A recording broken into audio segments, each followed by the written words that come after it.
NCERT chapter first का exercise का second question है। ठीक है, क्या कह रहा है क्वेश्चन में? The electrostatic force on a small sphere of charge 0.4 microcoulomb. Small sphere का क्या मतलब है? Point charge. अगर स्मॉल स्फीयर कहीं भी बोला जाएगा और उसकी रेडियस नहीं गिवन है तो उसका मतलब है पॉइंट चार्ज। ठीक, तो एक जो चार्ज है पॉइंट चार्ज, उसकी वैल्यू दी गई है, Q1 की वैल्यू है 0.04 माइक्रोकूलम। ठीक, due to another small sphere of charge, second charge की वैल्यू क्या दी गई है? माइनस की 0.8 माइक्रोकूलम।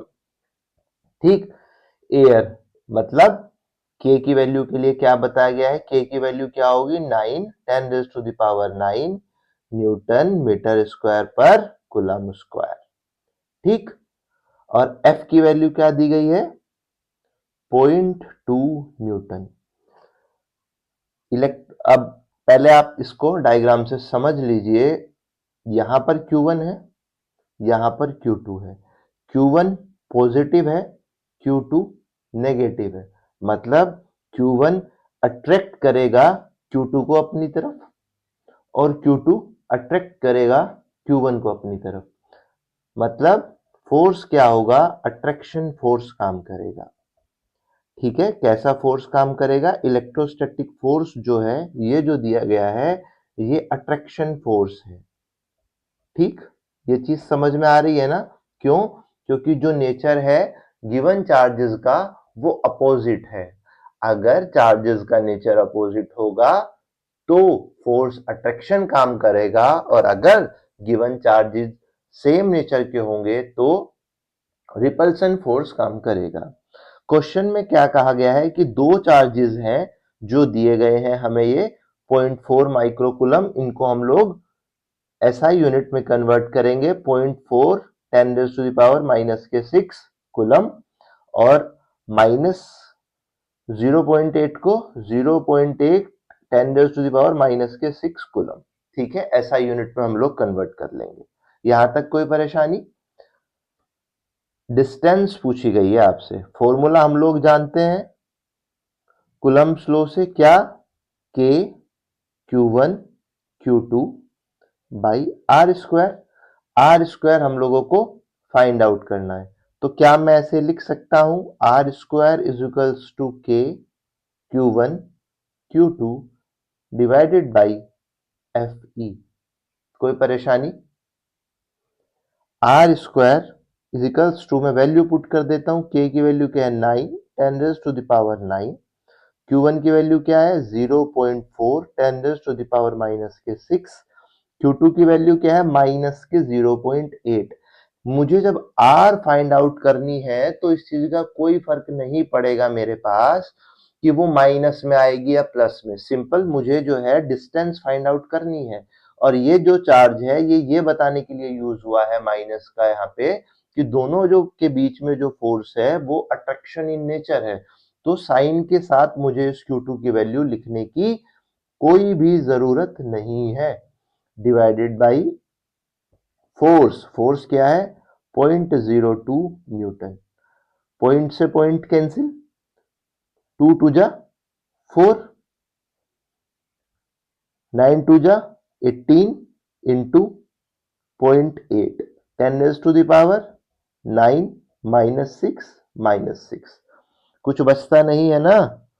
9 टू जा 18 0.8 हमने एज इट इज कॉपी किया है, -6 ठीक, बस इसकी अब हमें वैल्यू बतानी है। ठीक है, चलो सोल्व करते हैं, क्या वैल्यू आएगी।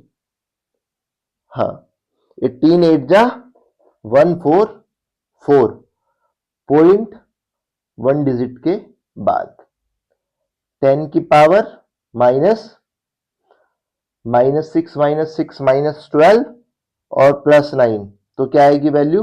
-3। ठीक, किसकी वैल्यू है ये? आर स्क्वायर की। अगर मैं यहां पर आर स्क्वायर पॉइंट को एक पॉइंट डिजिट लेफ्ट साइड में लेके जाऊंगा तो यहां पर 10 की पावर में +1 करूंगा, ये सब जानते हैं। मैं इसको ये भी लिख सकता हूं 1.44 10⁻⁻²। क्या किया है मैंने, सिंपल मैथ्स है ये, इसमें फिजिक्स का कोई लेना देना नहीं है। इस पॉइंट को एक डिजिट लेफ्ट में शिफ्ट किया है, ठीक। तो जब मैं किस पॉइंट को लेफ्ट साइड में शिफ्ट करूंगा तो पावर में +1 करूंगा 10 की पावर में। तो अब मैं r का स्क्वायर रूट करूंगा 1.44 10⁻⁻², जो मेरे पास आएगा 1.2 10⁻⁻1 मीटर, या मैं लिख क्या सकता हूं 0.12 मीटर, या मैं क्या लिख सकता हूं 12 सेंटीमीटर। ये हमारे क्या हैं आंसर्स। कोई परेशानी इस क्वेश्चन में हुई हो तो बताइए। सिंपल। अब इसके सेकंड पार्ट पर आइए। सेकंड पार्ट में क्या कहा गया है, what is the force on second sphere. अच्छा मुझे एक बात बताओ, जो फोर्स Q1 Q2 पे लगा रहा होगा वही फोर्स Q2 Q1 पे लगा रहा होगा। जब मैं यहां पर फोर्स की कैलकुलेशन कर रहा था तो Q1 और Q2 को इक्वल वेटेज था। इलेक्ट्रोस्टैटिक फोर्स में जो फोर्स काम करता है वो दोनों चार्जेस के लिए इक्वल होता है। ये बात हम लोग जानते हैं। फोर्स चाहे, अगर आप बताओ कि यहां पर होता रिपल्सिव फोर्स, ठीक, तो मुझे क्या पता लगता कि ये है जो, अगर ये भी पॉजिटिव होता कि Q1 Q2 को उस तरफ रिपेल कर रहा है, और इधर होता तो Q1 को Q2 रिपेल कर रहा है। यहां पे मुझे क्या पता लग रहा है कि दोनों एक दूसरे को अट्रैक्ट कर रहे हैं, और इस पॉइंट पर जाकर ये जो है इलेक्ट्रोस्टैटिक फोर्स कहीं यहां पर होगा अट्रैक्शन के केस में। तो जो फोर्स Q1 Q2 पे लगा रहा है वही फोर्स Q2 Q1 पे भी लगा रहा होगा।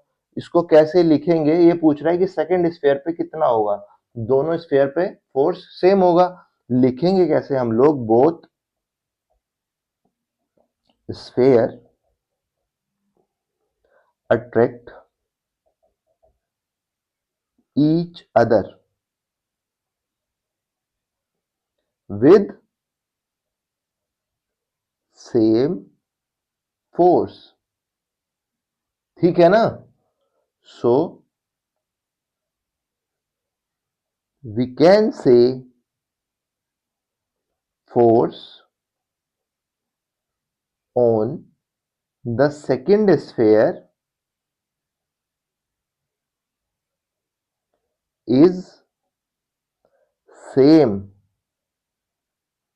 as on first sphere, that is 0.2 Newton. Clear, समझ में आया क्वेश्चन। आंसर दोनों पॉइंट्स क्लियर है। ये हो गया आपका सेकंड क्वेश्चन।